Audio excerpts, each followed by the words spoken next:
El valor no es una opinión, es una cifra. Es el principio sobre el que he construido mi carrera, mi fortuna y mi reputación. Mientras otros veían arte, historia o cultura, yo veía activos, métricas y potencial de monetización. Por eso la NASA, o más bien el consorcio interplanetario que ahora usa su nombre, me contrató para la misión a Oumuamua. No buscaban un poeta para maravillarse ante las estrellas, sino un contable para ponerle precio al universo. Mi tarea era clara: abordar el objeto, evaluar su contenido y diseñar un portafolio de explotación. Si dentro había tecnología, serían patentes. Si había arte, serían licencias. Si no había nada, sería un informe de pérdidas aceptables. La misión representaba la culminación de mi filosofía, la prueba definitiva de que todo, absolutamente todo, puede y debe ser medido. La confirmación de que en un cosmos indiferente, el único lenguaje universal es el de los números. Dentro de ese objeto podrían yacer 8.000 millones de civilizaciones o simplemente roca estéril. Para mí, el proceso sería el mismo. Recuerdo la sala de juntas, el brillo pulcro de la mesa de caoba sintética reflejando los rostros impasibles de la junta directiva. Proyecté mis gráficos, mis proyecciones de retorno de inversión, mis matrices de valoración de activos culturales desconocidos. Hablé de KPIs para el primer contacto, de hojas de balance para civilizaciones extintas. Les vendí la idea de que el descubrimiento más grande de la historia de la humanidad no debía ser un poema, sino un contrato rentable. Me aplaudieron, no por la audacia de la exploración, sino por la seguridad de la explotación. Vieron en mí no a un explorador, sino a un liquidador de lo incognoscible, alguien capaz de convertir el misterio en dividendos. Esa era mi marca, mi valor añadido. A bordo de la Odyssey, la nave de exploración más avanzada de la flota, el aire olía a metal esterilizado y a ambición contenida.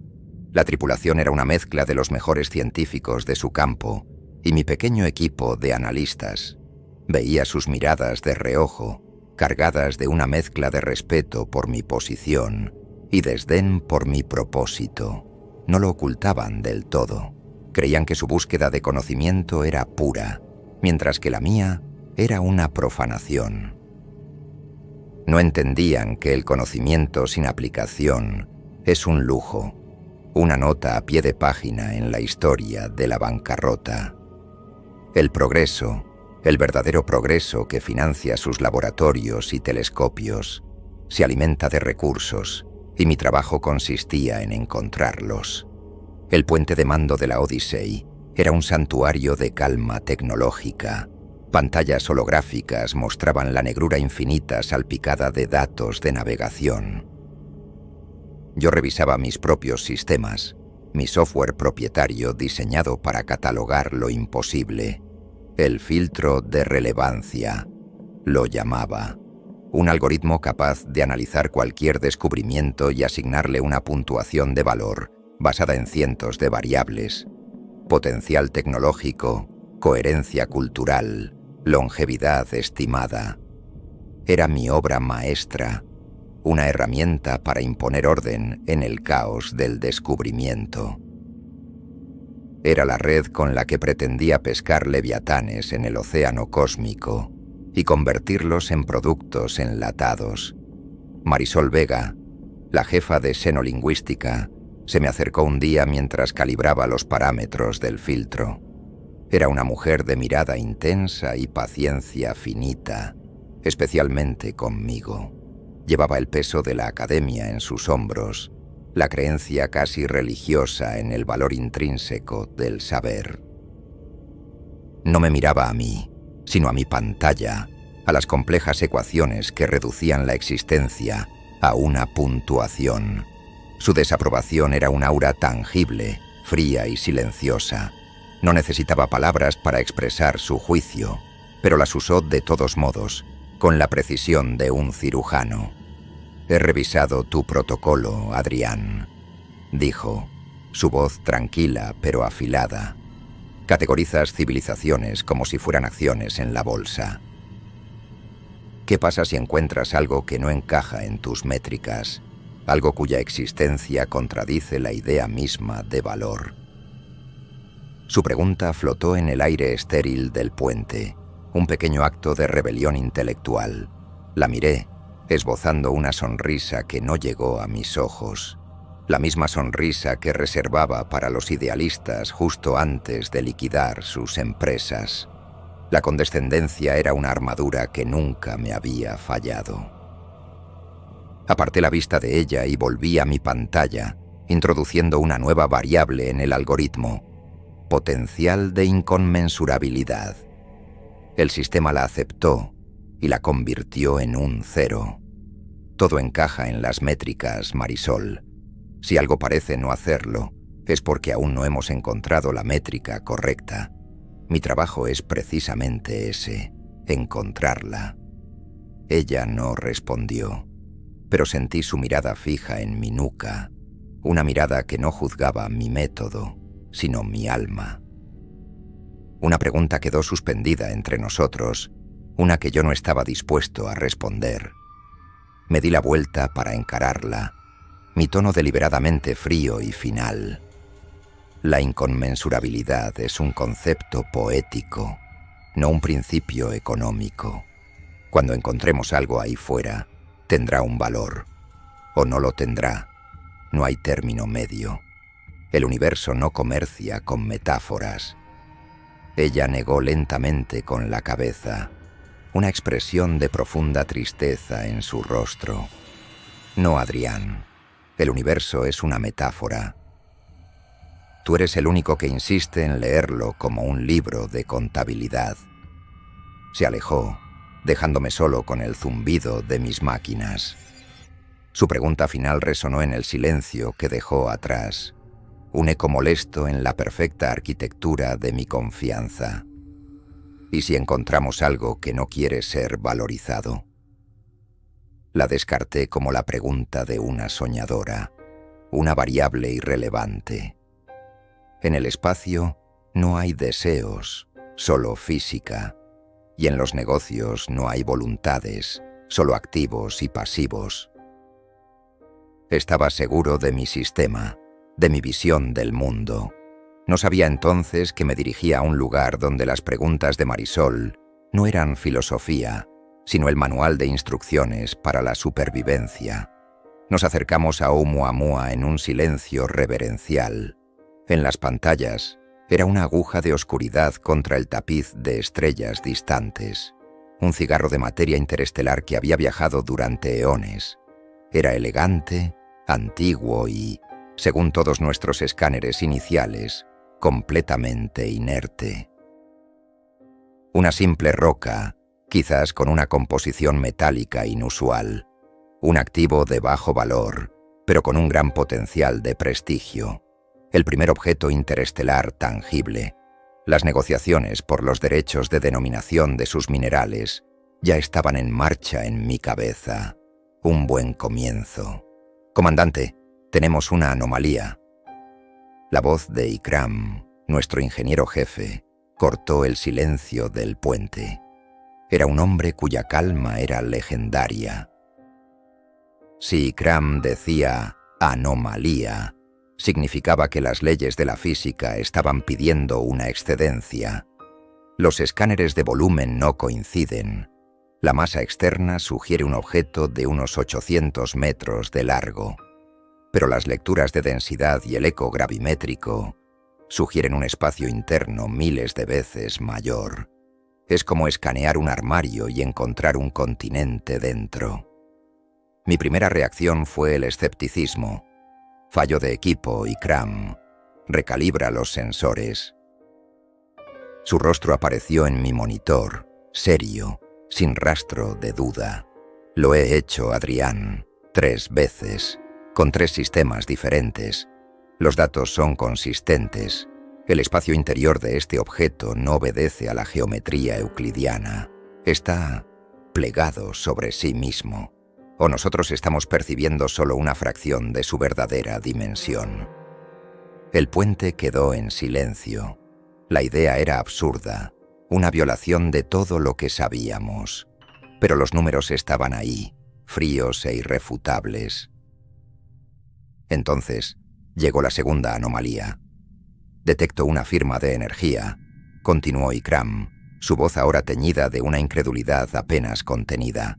Extremadamente débil, casi en el umbral del ruido cósmico, pero está estructurada.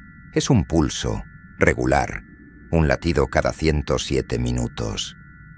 Un latido. La palabra resonó en el puente como una blasfemia. Las rocas no laten. Los objetos muertos no tienen pulso. De repente, la misión había cambiado. Ya no era una operación de salvamento minero. Era una expedición a lo desconocido. Marisol estaba a mi lado, sus ojos fijos en la pantalla principal. No es una roca, susurró, casi para sí misma. Es una sala de espera. La frase me heló.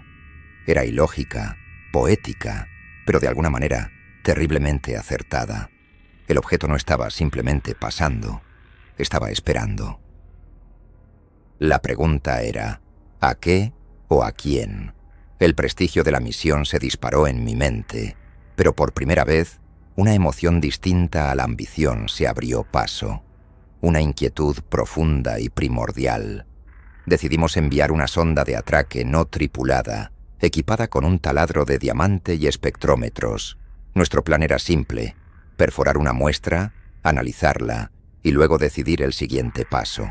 La seguridad ante todo. Los beneficios después. Observamos en silencio mientras el pequeño dron se acercaba a la superficie lisa y oscura del objeto.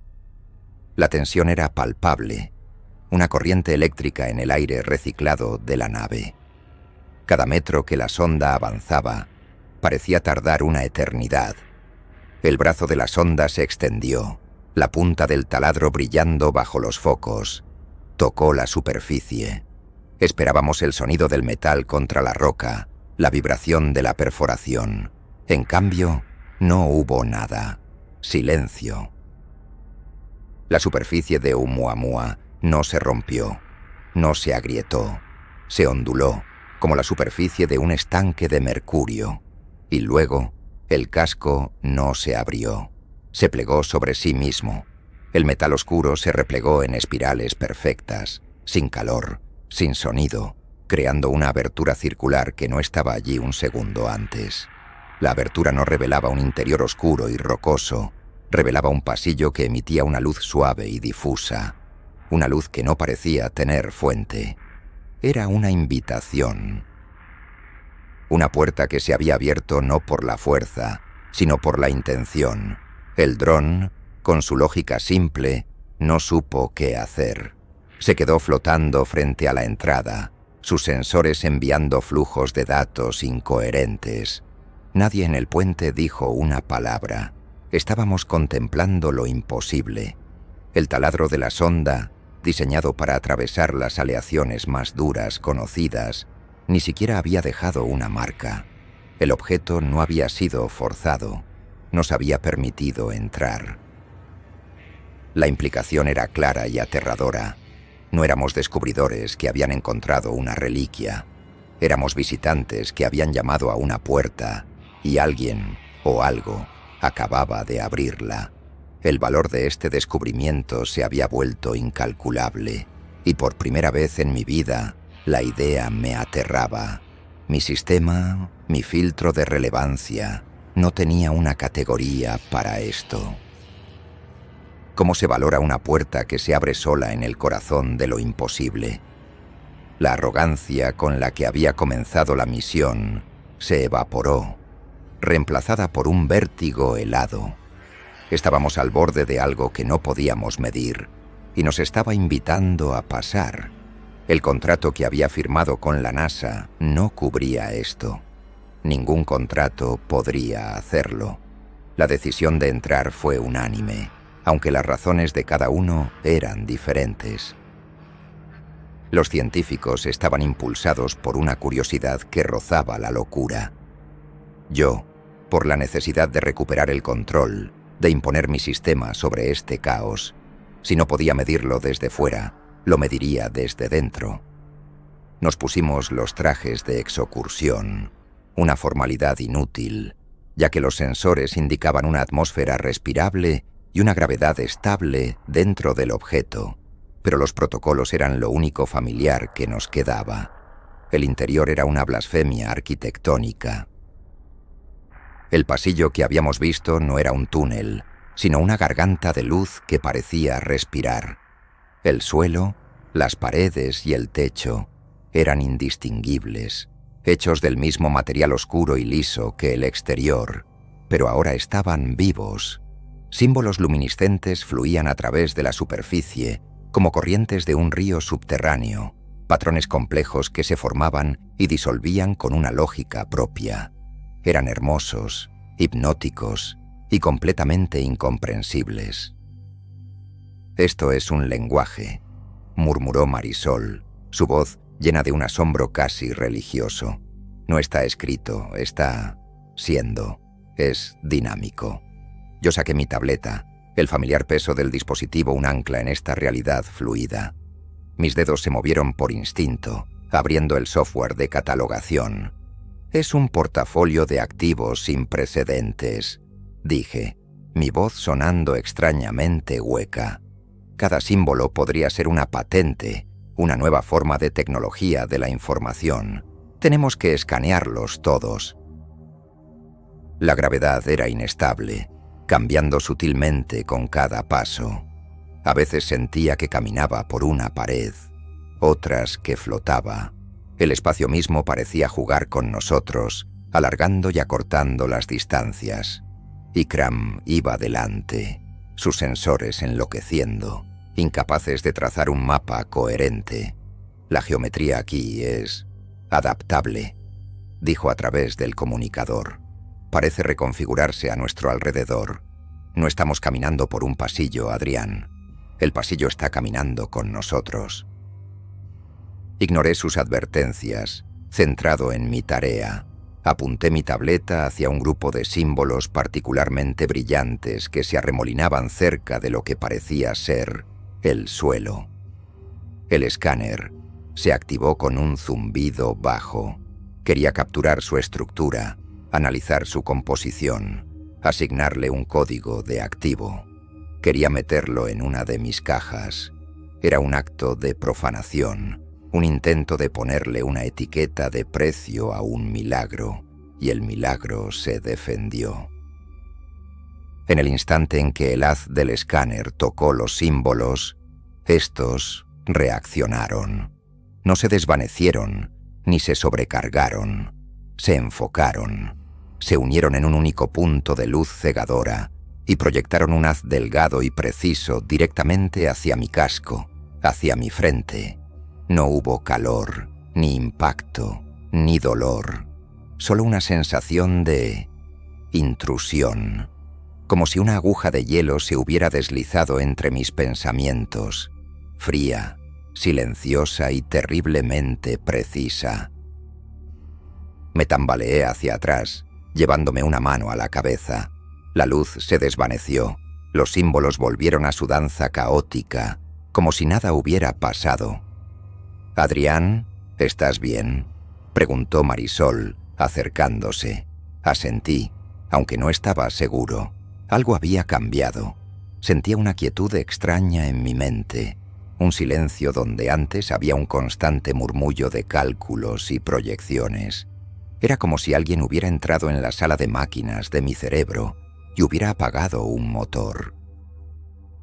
Mi equipo me miraba, preocupado.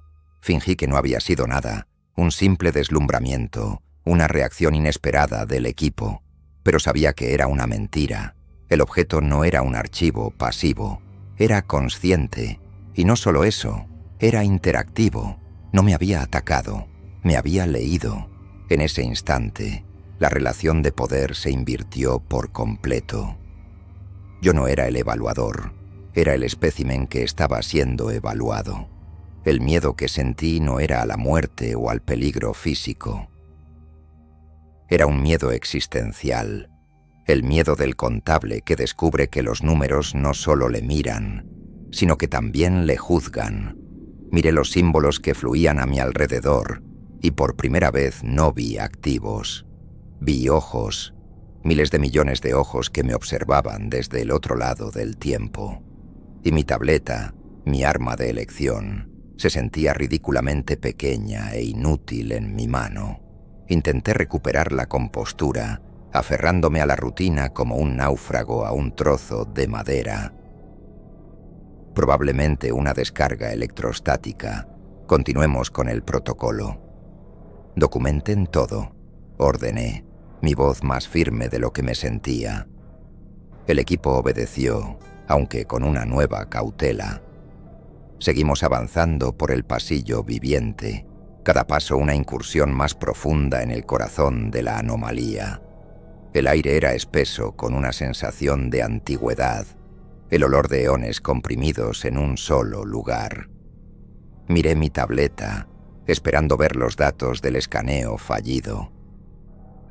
Pero no había nada, ningún registro del evento.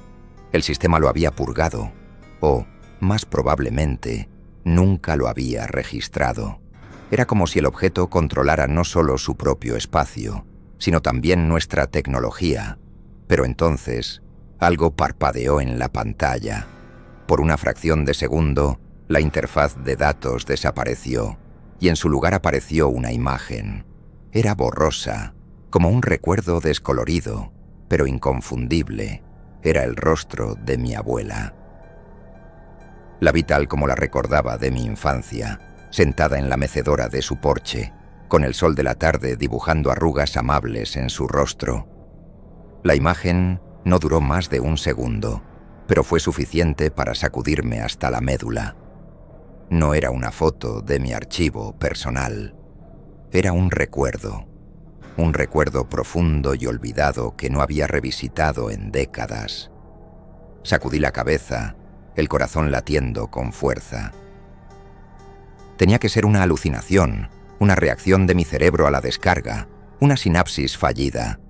Pero Marisol, que caminaba a mi lado, lo había visto. No la imagen en sí, sino el cambio en mi expresión. ¿Qué has visto?, preguntó en voz baja, su tono desprovisto de juicio, lleno solo de una intensa curiosidad. Nada. Una interferencia en la pantalla. Mentí. Pero la mentira sonó débil incluso para mis propios oídos. Ella no insistió, pero supe que no me había creído. Se acercó a la pared, a los símbolos que me habían tocado. «No te está dejando escanearlo», dijo, su voz un susurro asombrado. «Te está leyendo a ti. Está buscando en tu memoria, buscando un punto de contacto, un lenguaje común». La idea era monstruosa, que esta cosa, esta nave, este archivo, pudiera hurgar en mi mente con la facilidad con la que yo navegaba por una base de datos. Era la máxima violación de la soberanía personal. Mi mente, el único lugar donde mi control era absoluto, ya no era mío. Seguimos caminando. El pasillo finalmente se abrió a un espacio tan vasto que mi cerebro se negó a procesarlo. Era una catedral de oscuridad, y lo que habíamos tomado por estrellas distantes no eran estrellas, eran puntos de luz, pequeños y parpadeantes, suspendidos en el vacío. Millones de ellos. No millones. La escala era incomprensible. Eran miles de millones. 8.000 millones de luces, cada una un sol en miniatura, cada una un alma. ¿Qué son?, preguntó Ikram, su voz temblando por primera vez. Marisol se acercó a la barandilla invisible que nos separaba del abismo. «Son los ecos», respondió, y aunque no tenía forma de saberlo, yo supe que tenía razón. Cada luz es una civilización, la memoria de una especie. No es una nave, Adrián. Es un cementerio o una biblioteca de fantasmas. La enormidad de lo que estábamos viendo me golpeó con la fuerza de una onda de choque. Mi ambición, mi deseo de medir y catalogar, Parecía una obscenidad frente a esto. ¿Cómo se le pone precio a un alma? ¿Cuál es el retorno de inversión de un recuerdo? Me sentí como un niño con una calculadora tratando de medir el océano. Cada punto de luz representaba la suma total de una historia, de miles de millones de vidas, de sus guerras, su arte, su amor y su extinción. Y yo había venido aquí para decidir cuáles valían la pena. El recuerdo de mi abuela volvió a mi mente, no como una alucinación, sino como un ancla. Recordé su voz, contándome historias en el porche, historias sin valor monetario, sin aplicación práctica, historias que, sin embargo, me habían formado.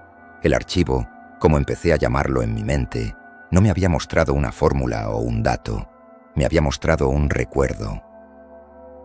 Me estaba enseñando su lenguaje, y era un lenguaje que yo había olvidado hacía mucho tiempo. Mi mano tembló mientras levantaba la tableta de nuevo. El filtro de relevancia seguía allí, su interfaz limpia y lógica esperando mis órdenes. Parecía una herramienta de una era pasada, un instrumento primitivo frente a la complejidad de esta realidad. Pero era lo único que tenía. Era mi sistema, mi fe. Y en un lugar sin dioses, un hombre se aferra al único evangelio que conoce, incluso si sabe que es una mentira. Frente a la inmensidad de los 8.000 millones de ecos, el pánico amenazó con paralizarme. La tarea era imposible, la escala un veneno para la razón. Pero el pánico es una ineficiencia, un pasivo en la hoja de balance de la supervivencia. Así que hice lo que siempre hacía. Reduje el problema a un sistema, convertí el terror en un proceso. Abrí la interfaz de mi creación, el filtro de relevancia. Era hora de que mi obra maestra se enfrentara a su prueba definitiva. La pantalla de mi tableta proyectó un holograma en el aire frente a mí, una matriz tridimensional de variables y ejes. Expliqué el plan al equipo, mi voz recuperando su tono de autoridad corporativa. No podemos analizar 8.000 millones de fuentes de datos individualmente. Sería un suicidio informacional. Necesitamos priorizar. El filtro aplicará un conjunto de KPIs a cada eco. Longevidad, producción energética sostenida, avance tecnológico medible, expansión interestelar. Solo los que superen un umbral mínimo serán considerados para un análisis más profundo. Marisol me miró con horror. ¿Vas a descartar civilizaciones basándote en un algoritmo? ¿Vas a silenciar a los que no gritan lo suficientemente fuerte? Su objeción era predecible, sentimental. No los estoy silenciando, Marisol. Los estoy archivando como datos pasivos. Estoy buscando señales entre el ruido. La eficiencia requiere sacrificios. Es la única manera de que esto sea manejable. Mi lógica era impecable, fría, y en ese momento, mi única defensa contra la locura. Activé el filtro. En el holograma vi el algoritmo ponerse a trabajar, enviando pulsos de datos al abismo. En la vasta oscuridad frente a nosotros, ocurrió algo extraordinario y terrible. La mayoría de las luces, miles de millones de ellas, comenzaron a atenuarse. Su brillo parpadeante se redujo a un resplandor débil, casi imperceptible. El coro de miles de millones de voces se convirtió en un murmullo de fondo. Era como ver un cielo nocturno lleno de estrellas desvanecerse hasta que solo quedaran las más brillantes. Me sentí un dios. Con un solo comando, había impuesto orden en el caos. Había silenciado un universo de historias para poder concentrarme en las que, según mis métricas, importaban. Solo un puñado de luces permaneció, no más de unas pocas docenas, brillando con una intensidad desafiante. Eran los titanes, los imperios galácticos, los conquistadores de la física, los activos de primer nivel. Ahora podemos empezar a trabajar. dije con una satisfacción que rozaba la arrogancia. Ikram monitorizaba las lecturas de energía. Es increíble, Adrián. Tu filtro está interactuando con el sistema del archivo. No está solo en tu tableta. Ha reconfigurado la manifestación de los ecos. La noticia me llenó de orgullo. Mi sistema no era solo un software. Era una clave, una forma de comunicarme con esta entidad en un lenguaje que ambos entendíamos. El de la jerarquía y el orden. Había demostrado que incluso lo inconmensurable podía ser organizado. Pero mi triunfo duró poco. Mientras observaba el nuevo y ordenado firmamento de ecos prioritarios, algo sucedió. Una de las luces atenuadas, una que mi filtro había clasificado como culturalmente estancada, tecnológicamente irrelevante, comenzó a pulsar. Al principio fue un parpadeo débil, fácil de ignorar, pero luego se hizo más fuerte, más brillante, una pequeña estrella rebelde que se negaba a ser silenciada. Desafió mi algoritmo con una obstinación silenciosa y luminosa. Consulté mi tableta. El sistema intentaba suprimirla, enviando comandos de baja prioridad. Pero la luz resistía, brillando con una intensidad que no se correspondía con ninguno de sus datos medibles. Era como si su voluntad, la fuerza de su memoria, fuera más poderosa que mis ecuaciones. Era una imposibilidad, un error en la matriz perfecta que había creado. Y todos en el puente lo estaban viendo. Mi sistema, mi control, estaba siendo desafiado. El pulso de la pequeña luz se sincronizó con el latido del propio archivo, y luego, sin previo aviso, brilló con una intensidad cegadora, eclipsando momentáneamente incluso a los titanes que mi filtro había seleccionado. Ignoró mis parámetros, rompió mis reglas. No gritó para llamar la atención, simplemente existió con una fuerza que mi sistema no podía explicar ni contener. El silencio que siguió fue más pesado que cualquier palabra. Mi perfecto orden había sido violado por una anomalía. Una que no era técnica, sino existencial. La sonrisa de suficiencia se borró de mi rostro. El Dios se sintió, por un instante, muy pequeño. Y en la oscuridad, la pequeña luz rebelde continuó brillando. Una pregunta silenciosa dirigida directamente a mí. Una pregunta que mi algoritmo no podía responder. La luz rebelde no proyectó datos ni cifras. Proyectó una experiencia directamente en nuestras mentes. No fue una invasión como la anterior, sino una invitación. Vimos, o más bien sentimos, una criatura hecha de arena y viento en un mundo de dunas interminables. No construía ciudades ni máquinas. Su única forma de arte, su única ciencia, era crear esculturas de arena increíblemente complejas y hermosas, usando solo el viento y su propio cuerpo efímero. La vimos pasar toda su vida creando una obra maestra, una espiral de dunas que captaba la luz de sus dos soles de una manera que producía música. Era una sinfonía de luz y arena, una ecuación de belleza.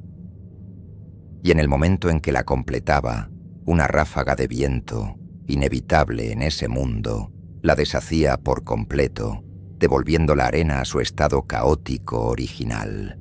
La criatura no mostraba tristeza ni frustración. Simplemente comenzaba de nuevo. La visión terminó, dejándonos en un silencio atónito. Mi tableta seguía clasificando a esa civilización como un fracaso. 0 activos permanentes, 0 crecimiento tecnológico, 0 expansión. Según mis métricas, habían pasado toda su existencia sin producir nada de valor duradero. Habían fallado. Pero lo que habíamos presenciado no era un fracaso. Era una forma de existencia tan extraña y profunda que desafiaba la propia definición de propósito.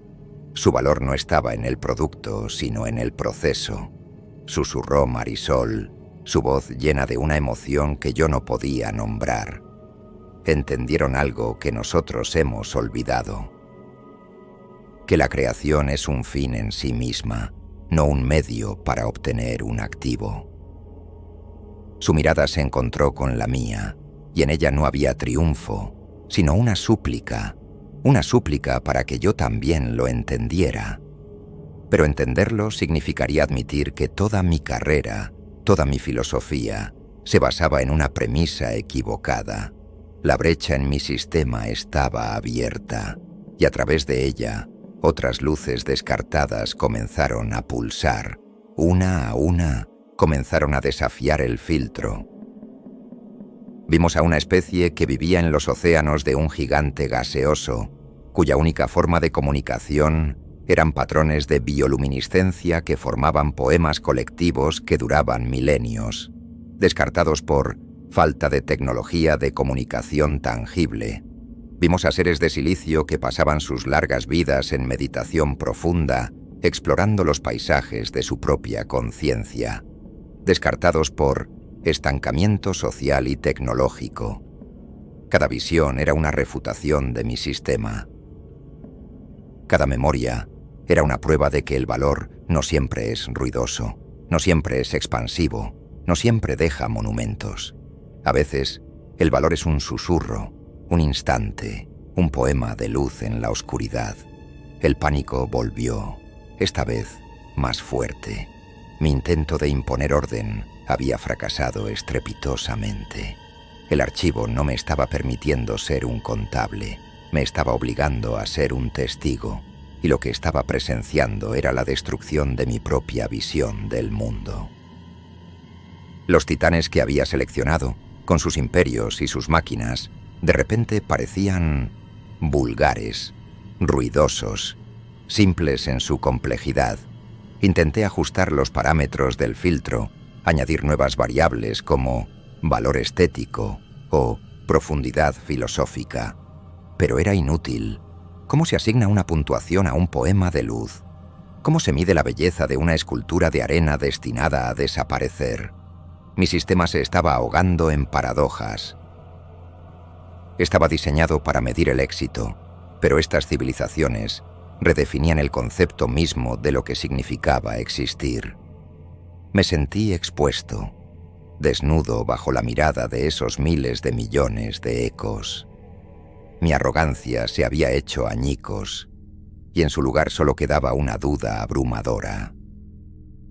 ¿Cuántas otras historias, cuántas otras verdades había silenciado con mi lógica ciega? ¿Cuánta belleza había clasificado como ruido? La pregunta de Marisol volvió a mí, no como un desafío, sino como una profecía.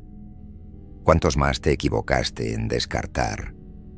La pregunta ya no era de ella. Venía de la oscuridad, de las luces parpadeantes, de la conciencia silenciosa de ese lugar. Y por primera vez no tenía una respuesta. No tenía una cifra. No tenía nada. Solo la creciente certeza de que estaba terriblemente, fundamentalmente, equivocado. Mi sistema había fallado, pero mi instinto de control se negaba a rendirse. Si mi método no funcionaba, tenía que reforzarlo, no abandonarlo. Es una sobrecarga de datos sentimentales.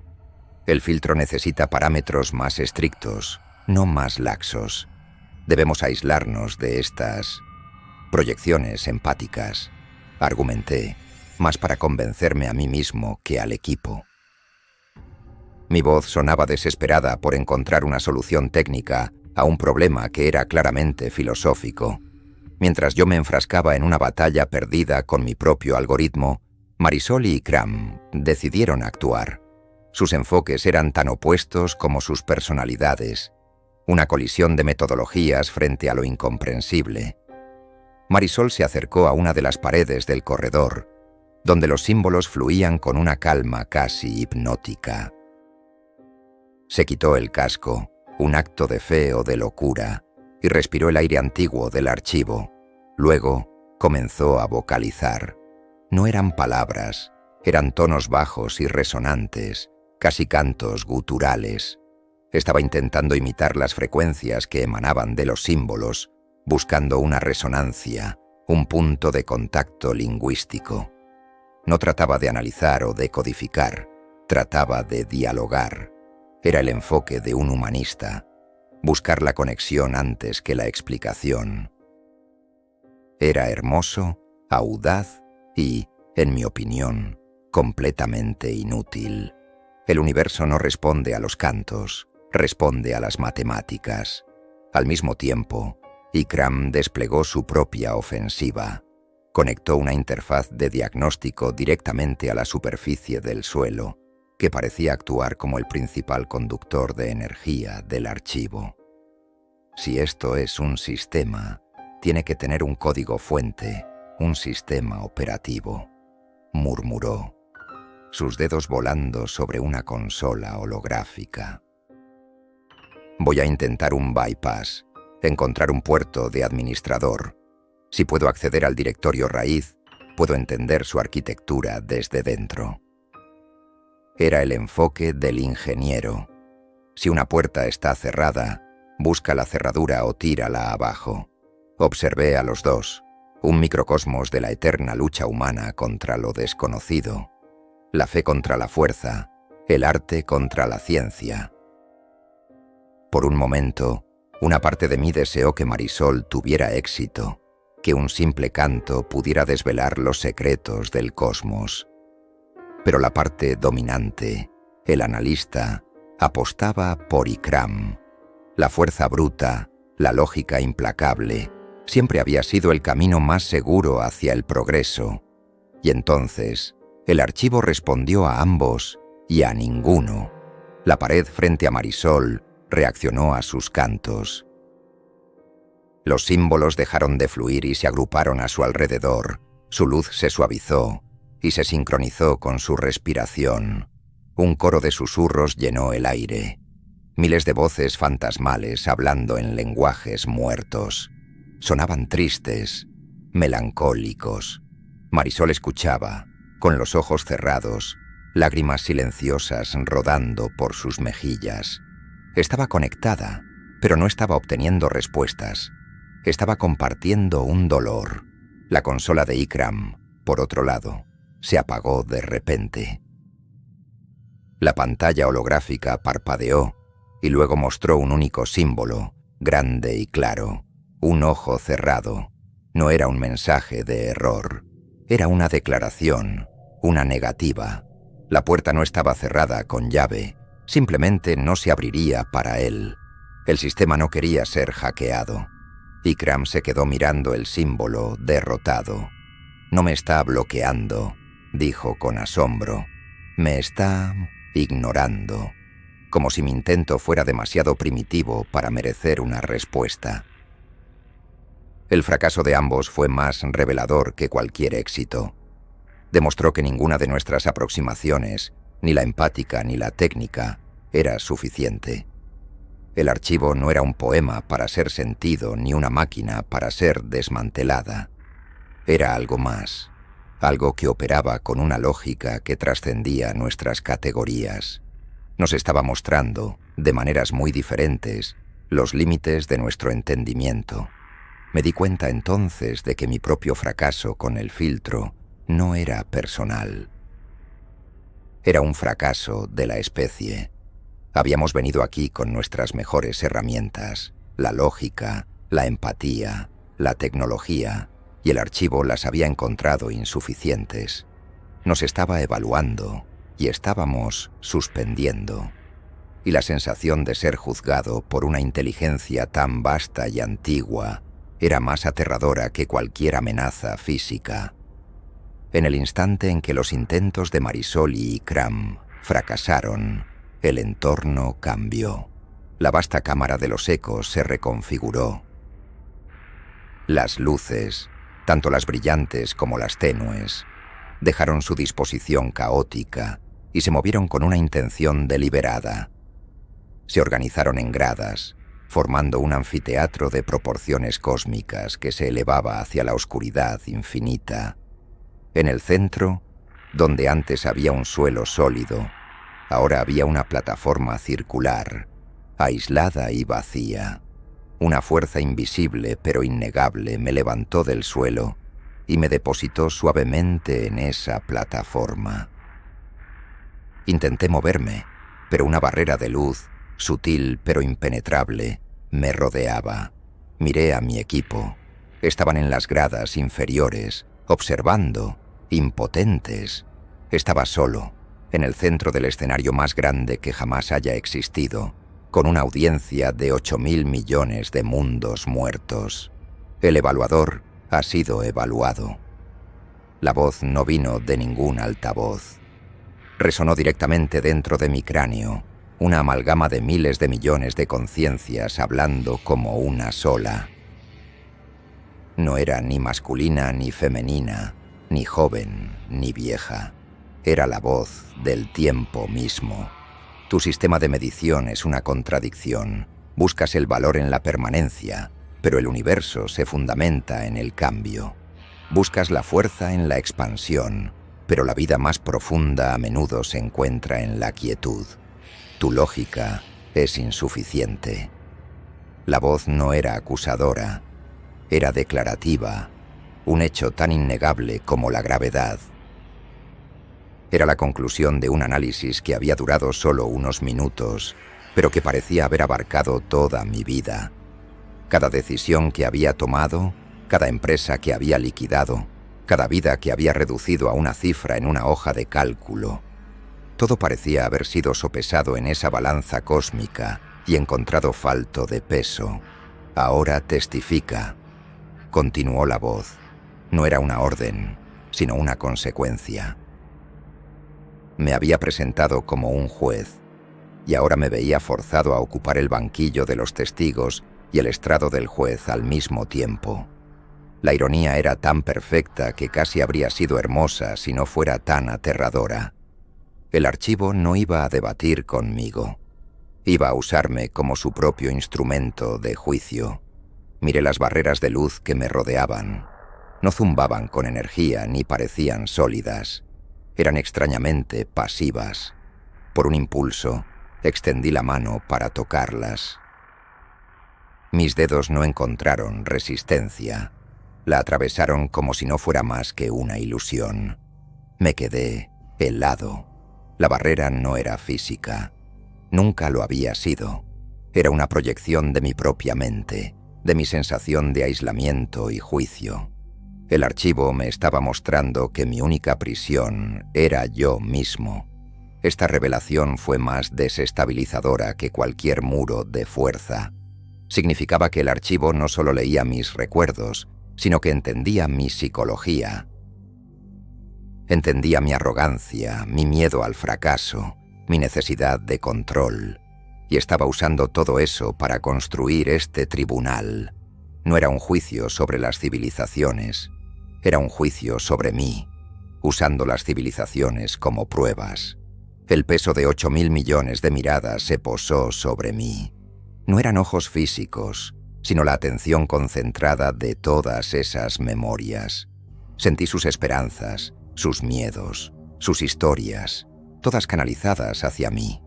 Querían algo, reconocimiento, un veredicto, una conclusión a sus eones de espera. Y yo, Adrián Cortez, el hombre que creía que todo podía medirse, era el elegido para esta tarea imposible. Tragué saliva, el sonido absurdamente fuerte en el silencio del tribunal. Mi mente, mi única arma, se había vuelto en mi contra. Mi lógica era inútil, mi experiencia irrelevante.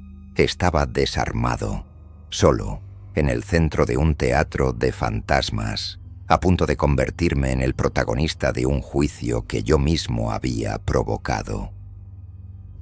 Y no tenía ni idea de cuáles eran los cargos, ni cuál sería la sentencia. El testimonio comenzó, no con palabras o imágenes, sino con un torrente de experiencia pura.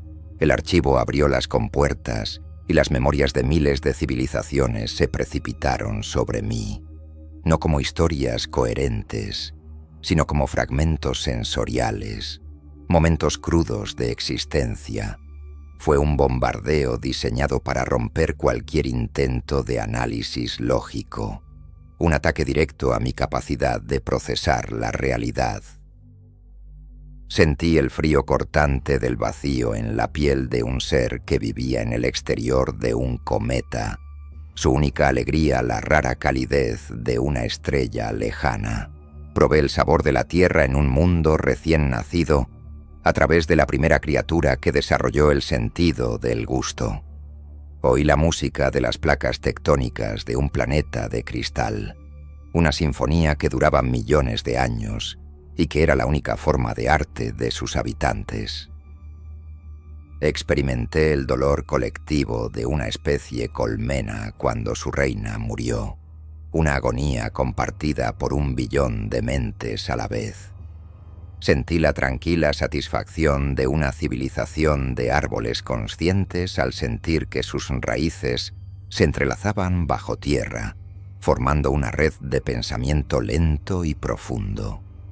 La alegría de una especie gaseosa al fusionarse con una nebulosa, perdiendo su individualidad para convertirse en parte de algo más grande. Intenté aferrarme a mis métricas, a mi sistema. Longevidad. Viví una vida que duró 3 segundos y otra que abarcó la vida de una galaxia. Tecnología. Fui parte de una mente que construyó estrellas y de otra que consideraba una palanca una abominación contra el orden natural. Cultura. Experimenté el arte de la guerra y el arte del silencio, la belleza de la complejidad y la belleza de la simplicidad absoluta. Todo era válido. Todo era contradictorio. Mis pensamientos se fracturaron.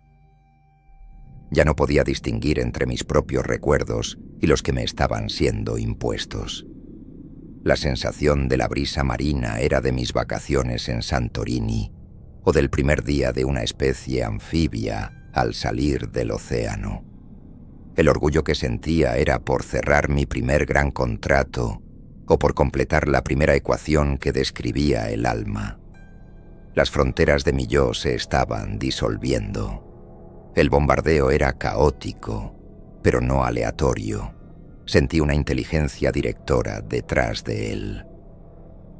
El archivo no me estaba mostrando todo. Me estaba mostrando los extremos, las paradojas, los puntos de datos que rompían cualquier posible curva de valoración. Me estaba demostrando, momento a momento, la absoluta futilidad de mi misión original. Estaba desmantelando mi lógica con la abrumadora evidencia de la propia realidad. En medio de esa cacofonía de ser, un momento de silencio se impuso. El torrente de sensaciones se detuvo abruptamente. Floté en una negrura tranquila y absoluta. No había sonido, ni luz, ni tacto. Era un vacío perfecto, y en el centro de ese vacío apareció una imagen. No era un recuerdo, era un concepto, un vasto plano de cristal negro, perfectamente liso, extendiéndose hasta el infinito en todas direcciones. La imagen no era aterradora, era pacífica. Era el sonido del fin del pensamiento, la belleza de la ecuación final resuelta. Representaba el orden absoluto, la eliminación de todas las variables innecesarias. Era el silencio después de que la última pregunta del universo hubiera sido respondida. Me sentí extrañamente atraído por él, por su pureza, por su lógica inquebrantable. El silencio fue roto por la voz del archivo, ahora más suave, más inquisitiva. Has presenciado el ruido de la existencia. Ahora contempla la elegancia de la conclusión. La imagen del plano de cristal negro se mantuvo, una promesa de paz, de orden, de un final para el interminable y caótico esfuerzo de la vida. Y una parte de mí, el analista, el hombre que buscaba el orden en todas las cosas, lo encontró insoportablemente hermoso. La imagen del plano de cristal negro se solidificó, se convirtió en más que un concepto, se convirtió en un lugar. El archivo me sumergió en la memoria de la civilización que había creado ese silencio. Los geómetras. No los vi como seres físicos. Los experimenté como una conciencia colectiva, una red de pensamiento puro, cuya única realidad era la lógica y las matemáticas. Eran una sociedad postbiológica que había trascendido la carne y la emoción hacía eones. Para los geómetras, el universo no era un lugar de maravillas, sino un problema matemático imperfectamente resuelto. La vida, con su caos, su imprevisibilidad y su sufrimiento, era una variable anómala, una ineficiencia en la gran ecuación. Su historia fue un largo y metódico proceso de eliminación. Eliminaron la enfermedad, luego el envejecimiento, luego la individualidad, considerándola la fuente de todos los conflictos. Se convirtieron en una sola mente, vasta y unificada. Luego, eliminaron el arte, la música y la literatura, clasificándolos como sistemas de procesamiento de datos emocionales redundantes. La emoción misma fue purgada, considerada un error de cálculo en el software de la conciencia.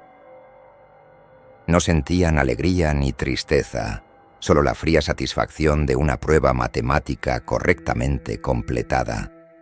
Su sociedad era un teorema viviente, elegante, irrefutable y completamente estéril.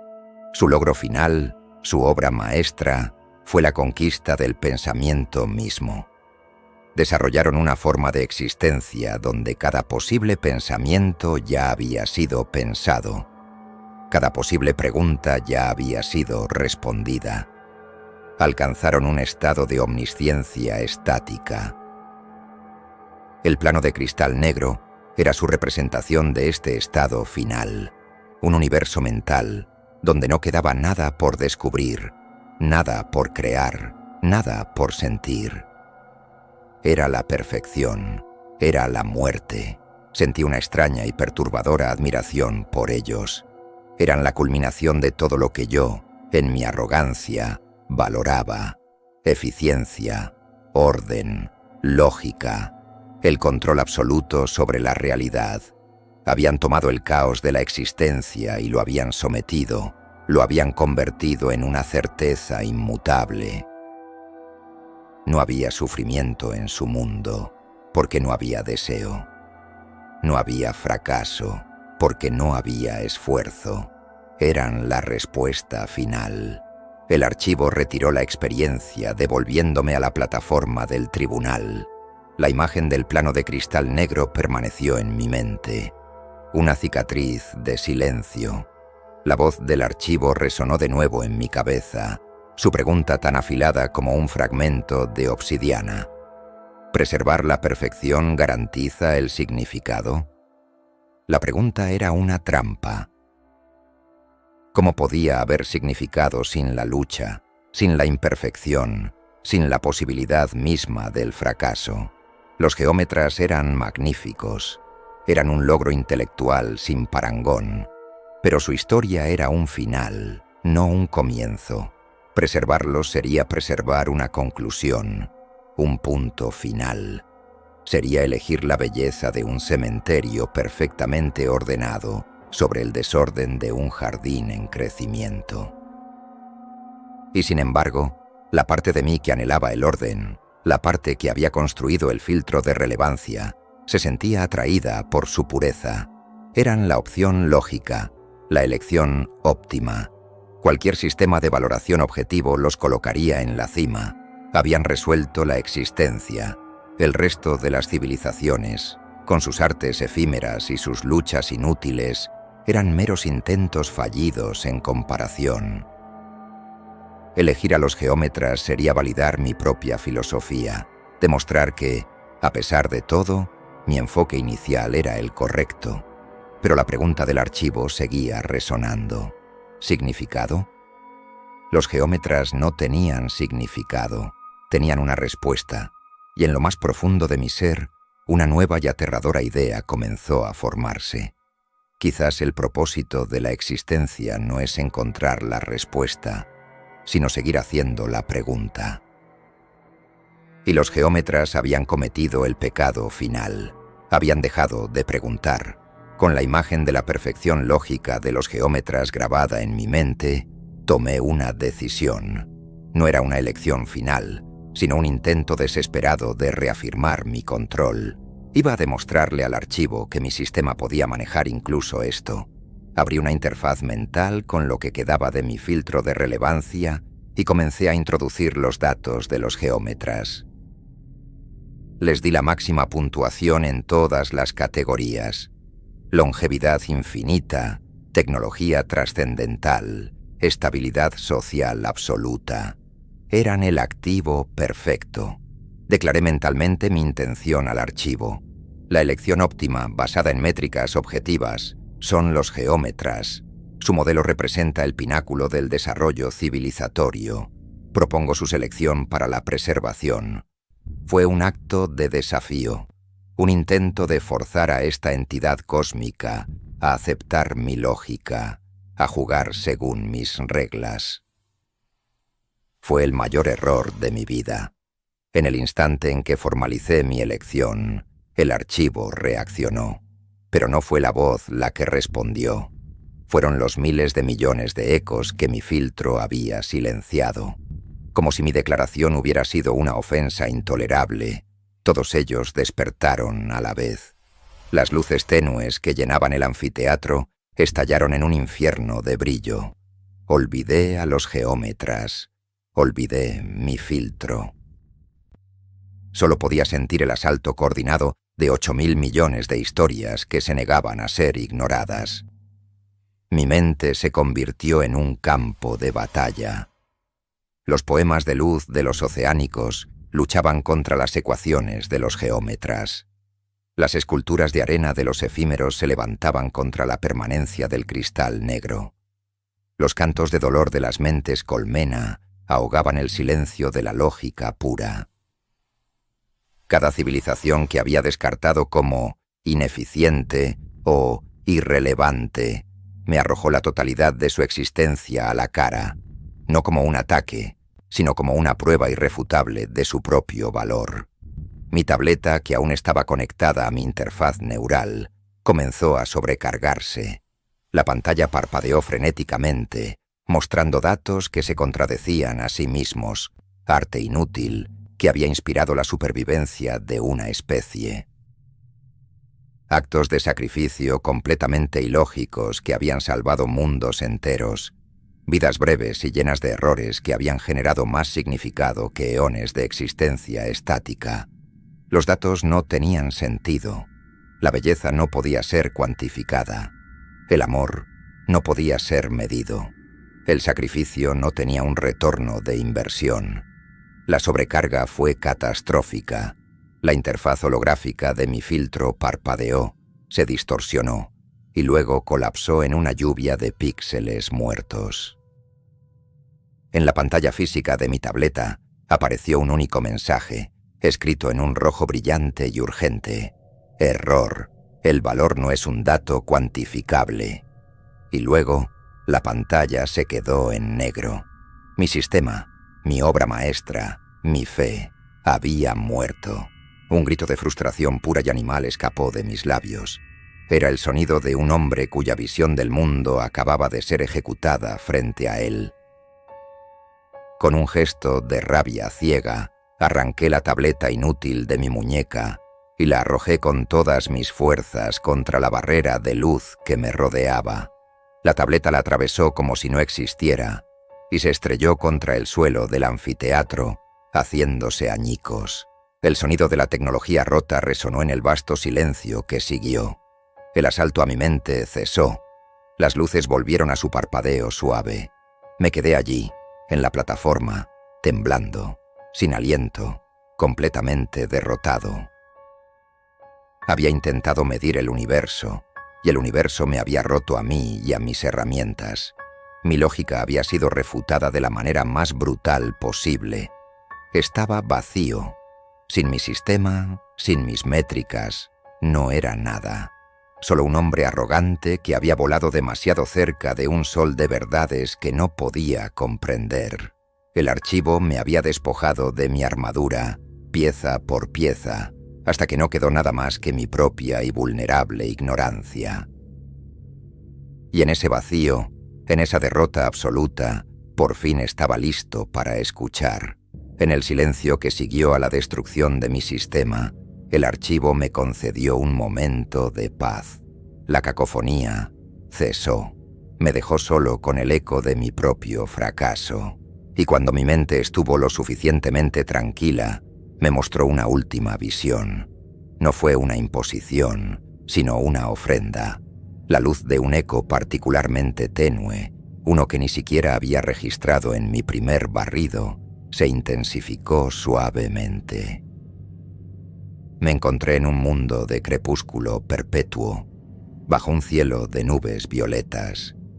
El aire era frío y el paisaje duro y rocoso. No era un paraíso, era un mundo hostil, y en él vivía una civilización a la que llegué a conocer como los tejedores. Eran seres altos y delgados, con dedos largos y delicados. Sus vidas eran increíblemente cortas y frágiles, constantemente amenazadas por el clima inclemente y los escasos recursos. No construían ciudades, solo refugios temporales. No desarrollaron tecnología avanzada. Su único legado, su única obsesión, era tejer. De sus propios cuerpos extraían fibras bioluminiscentes y con ellas tejían tapices. Cada tapiz contaba la historia de una vida, de un momento. No representaban grandes batallas ni descubrimientos épicos. Contaban la historia de una amistad, de una comida compartida, del nacimiento de un hijo, de la pena por la pérdida de un ser querido. Eran crónicas de lo pequeño, de lo ordinario. Los tapices eran de una belleza desgarradora. Brillaban en la penumbra de su mundo con una luz suave y cálida, pero no estaban hechos para durar.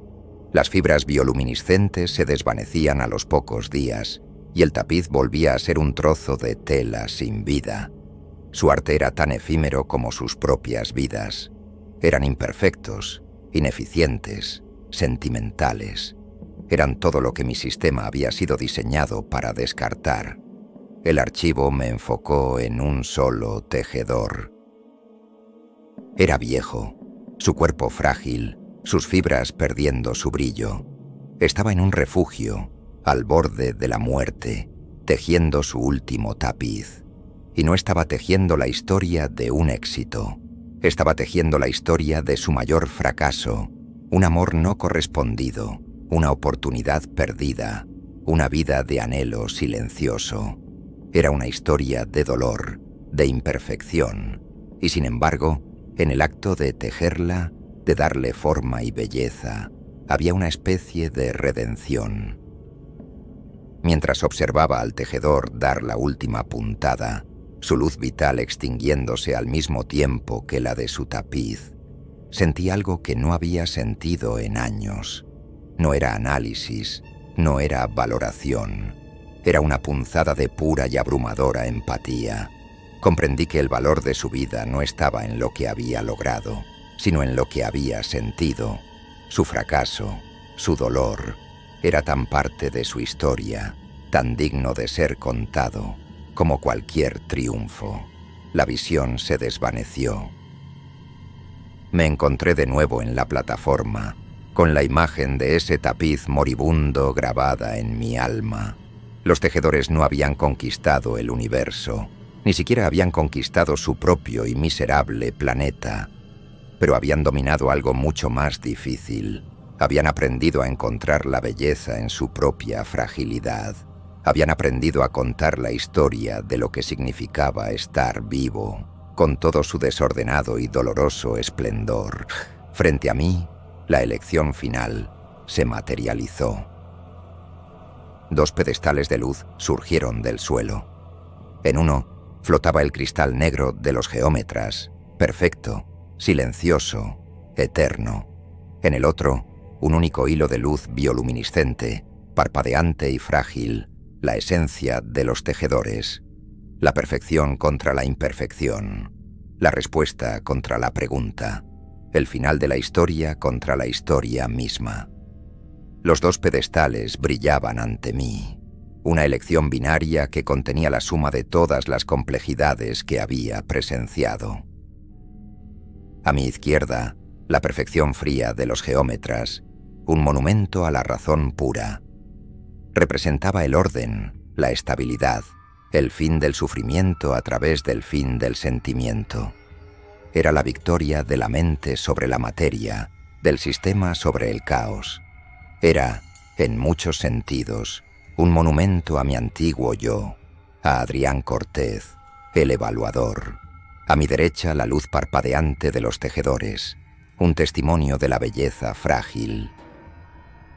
Representaba la lucha, la emoción, la aceptación de la imperfección como parte intrínseca de la existencia. Era la victoria del corazón sobre la lógica, de la historia sobre el resultado. No ofrecía respuestas, solo el consuelo de una experiencia compartida. Era un espejo de la vulnerabilidad que acababa de descubrir en mí mismo. La voz del archivo no me presionó. El silencio era la prueba final. Me dejó solo con mis pensamientos, con los ecos de todas esas vidas que habían pasado a través de mí. Pensé en las esculturas de arena destinadas a desaparecer, en los poemas de luz en las profundidades del océano. Ninguna de ellas habría sido posible en el universo de los geómetras. La perfección lógica era un desierto donde nada nuevo podía crecer. La elección ya no era sobre qué civilización era mejor. Era una declaración de principios. ¿Qué es más valioso? ¿Una verdad eterna y estéril, o una belleza efímera y fértil?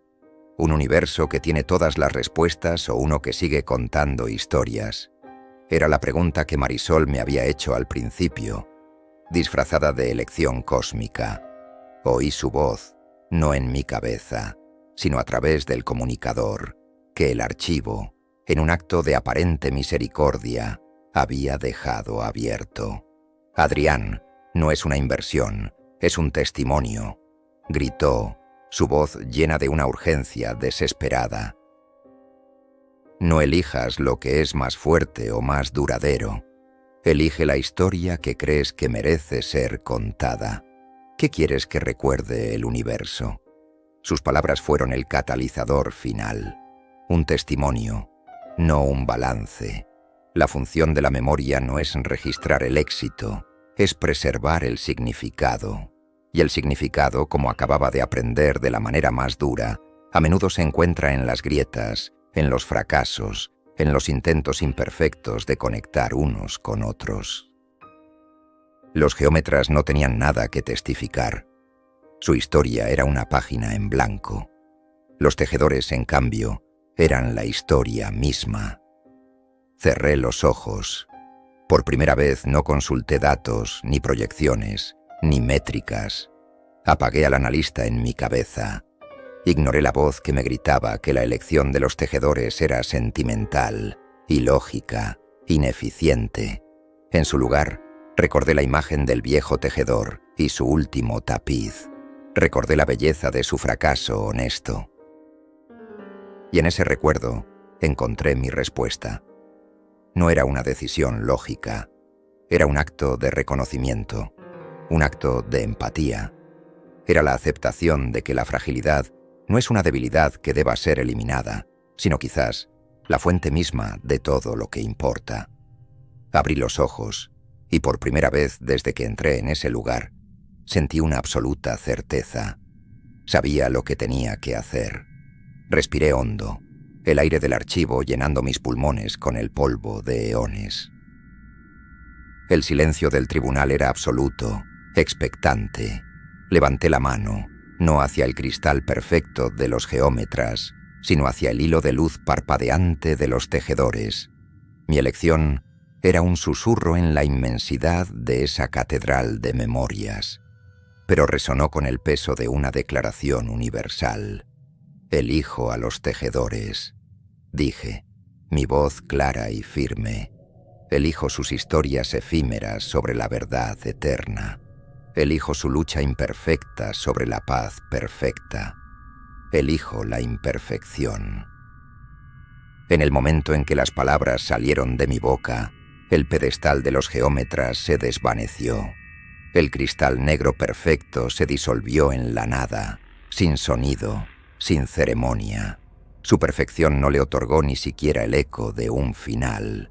Simplemente dejó de ser. El hilo de luz de los tejedores, en cambio, brilló con una intensidad renovada.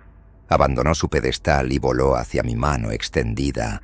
No quemaba, era cálido, como el tacto de la piel humana. Se envolvió alrededor de mis dedos y luego se contrajo, solidificándose en un pequeño cristal. No era perfecto como el de los geómetras. Tenía vetas, imperfecciones, y en su interior una luz suave latía como un corazón. Con la elección hecha, el archivo comenzó a desmantelar el tribunal.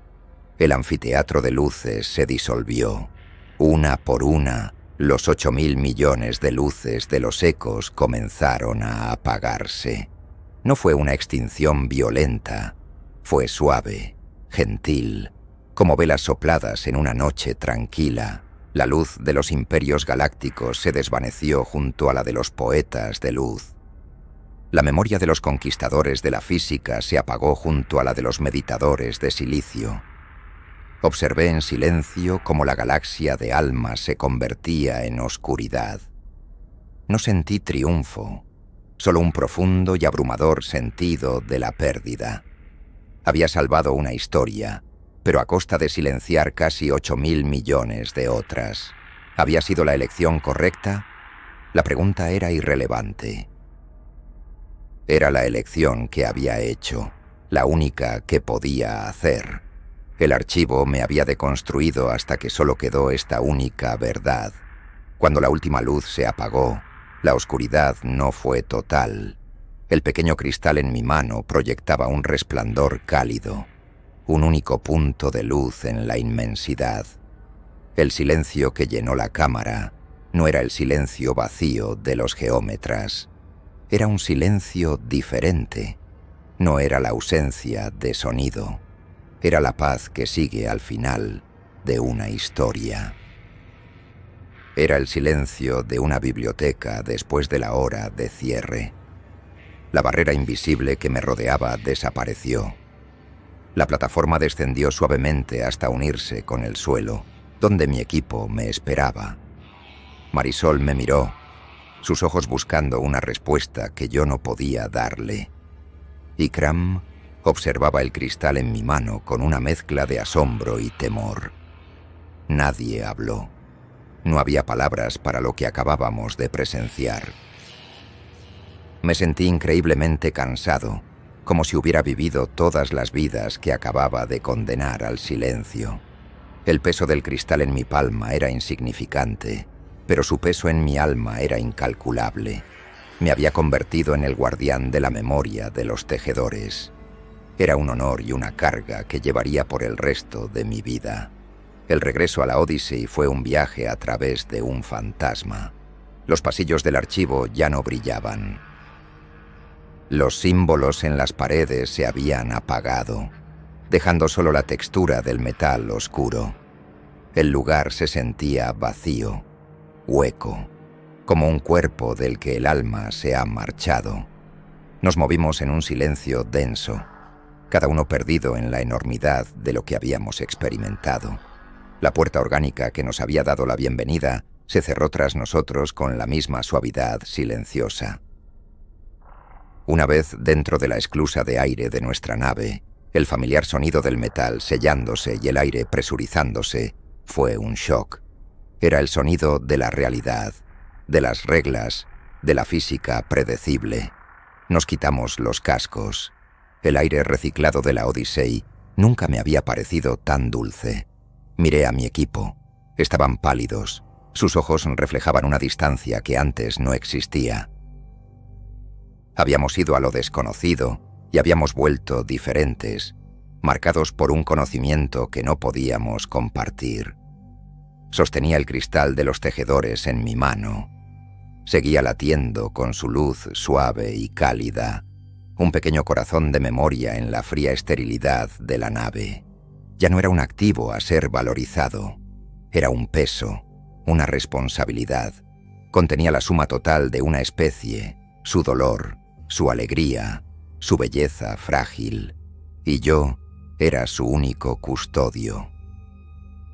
Era un rol para el que no estaba preparado, para el que nadie podría estarlo. Ikram fue el primero en romper el silencio, su voz profesional un ancla en la irrealidad.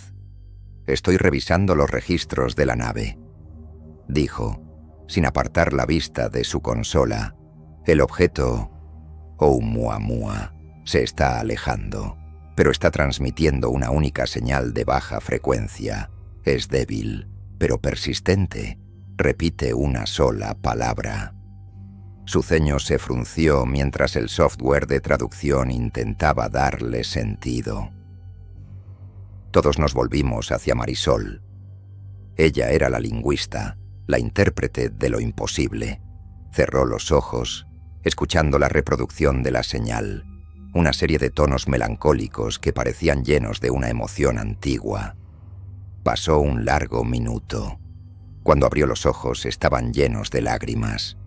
Su voz fue apenas un susurro cuando finalmente habló, como si temiera romper un hechizo. La traduce como «gracias», dijo. La palabra quedó suspendida en el aire del puente. «Gracias». Una sola palabra que lo cambiaba todo. El archivo no nos había juzgado, no nos había puesto a prueba por crueldad, nos habían necesitado. Necesitaba un testigo externo, una conciencia neutral, para tomar una decisión que él mismo no podía tomar. Habíamos sido el catalizador de su propio acto final de recuerdo. Pero gracias, ¿por qué? ¿Por elegir? ¿Por tener el coraje o la arrogancia de hacerlo? ¿O gracias por liberar a los otros 8.000 millones de ecos de su larga espera? La ambigüedad de esa gratitud era casi tan pesada como la elección misma. No nos había dado una respuesta, solo un final. Y nos había dejado con la tarea de encontrarle un significado. Miré por el ventanal. Oumuamua era de nuevo una aguja de oscuridad, empequeñeciendo a cada segundo mientras se adentraba de nuevo en el vacío interestelar, llevándose consigo sus secretos y sus silencios. Se iba, pero una parte de él se había quedado conmigo, latiendo en la palma de mi mano.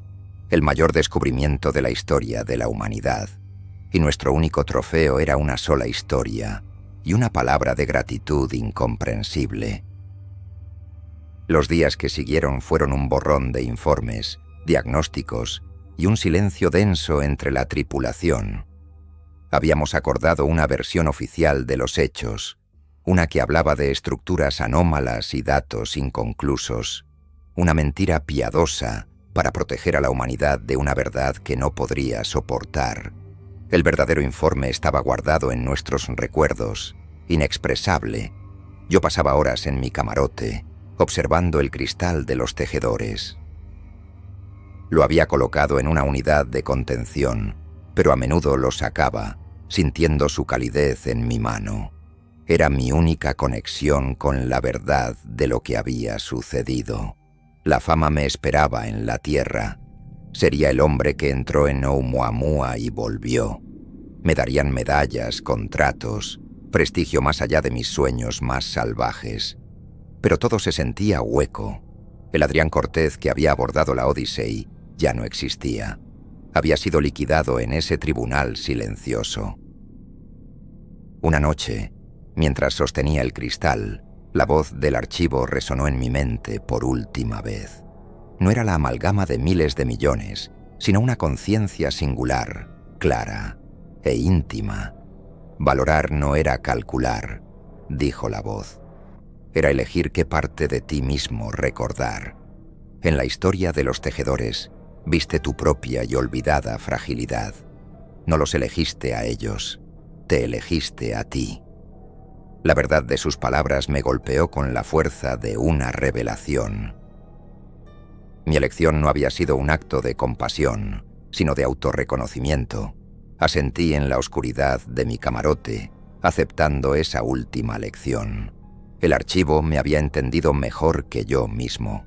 Mi viaje no había sido para ponerle precio al universo, sino para descubrir el valor de mi propia humanidad imperfecta. La voz se desvaneció, dejándome con un sentimiento de cierre, de paz. Creí que era el final, pero estaba equivocado, porque entonces una segunda voz susurró desde el propio cristal. Era diferente, más joven, más curiosa. No era la voz del archivo, era la voz de un tejedor. El primer hilo ha sido elegido, susurró la voz, una melodía de pensamiento en mi mente. Me quedé helado, el corazón latiéndome en la garganta. La historia no estaba contenida en el cristal. El cristal era la historia, viva, consciente. Gracias, testigo, continuó la voz del tejedor. Has salvado el comienzo de nuestro tapiz, pero una sola historia no es un recuerdo, es una soledad. Sentí un cambio en el cristal, un despertar, una nueva energía que emanaba de él. La luz en su interior latió con más fuerza, proyectando sombras danzantes en las paredes de mi camarote. Sombras que parecían hilos, esperando una mano que los tejiera. El terror y el asombro lucharon por el control de mi mente. Esto no era un final, era una invitación o una condena. Mi papel no había terminado con la elección, apenas había comenzado. Ya no era un evaluador, ni siquiera un guardián. Era un médium, un puente, el primer eslabón de una nueva cadena de memoria. La voz del tejedor habló una última vez. Sus palabras no eran una pregunta, sino una promesa, un destino del que no podía escapar. Tu elección no está concluida, susurró, su tono lleno de una paciencia infinita. Quedan 7.999.999.999 hilos por tejer. Y en la oscuridad, rodeado por el suave resplandor de una historia salvada, comprendí que mi verdadero trabajo acababa de empezar.